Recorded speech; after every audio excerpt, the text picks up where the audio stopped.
Cancel. Schweezy. Why do a lot of artists sound so bad live?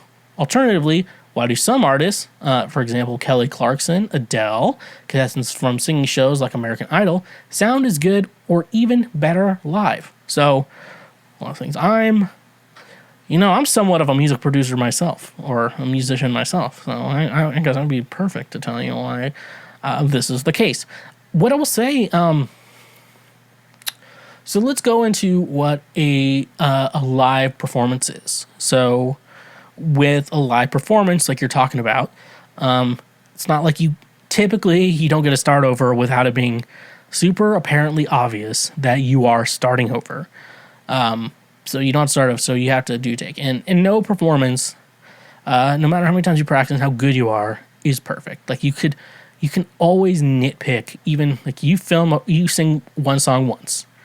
You could nitpick, no matter how perfectly someone else could consider you saying it, you could nitpick it to death on everything you did not like about said performance. And so that's the thing.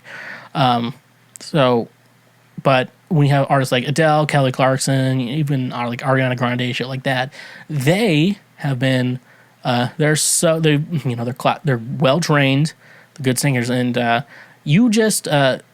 the performances are so good because they've worked so hard at it that they, you don't notice every small, minute detail of what they did wrong, what they did right, and just a single one-take performance. But when you go into like a studio recording of it, a lot of times with how at least vocals are recorded in a studio performance is that, so I will sing a song 4 or 5 times, maybe, sometimes 3, sometimes 4 or 5. Usually it's always good to get like 4 takes of a song. And then what you do is maybe you do some more overdubs on parts like you weren't really that good on. Stuff like that. So it's a lot of overdubbing, stuff like that. Then what you do is you can piece every line or half a line and stuff like that. You can kind of piece it together and to make one sort of performance. So you could listen to go to like whatever is the number one song right now on iTunes. That's still a thing. That song's probably not one take of a performance. That's probably multiple takes put together. Like, and you take the best parts of each take so let's say you sing one line 4 times. Whichever line you sang the best one of those 4 times is what you're going to use. You splice it together. Then you got auto-tune or pitch correct. I think it's more pitch correction is what I will say here, where you're taking the note, it doesn't sound like it's out of tune, but when you look at something like pitch correction, which will tell you exactly where that note lies, it's always a little bit, it's always around it in the right spot, but it's always a little bit off. Nothing wrong with that. A lot of times you don't even notice it unless you're going through it with a fine-tooth comb. That's what pitch correction is. And then you fix it and make it even sound like a perfect performance. So basically, you do all that work and you create one perfect performance of a vocal performance. You make the perfect performance of it.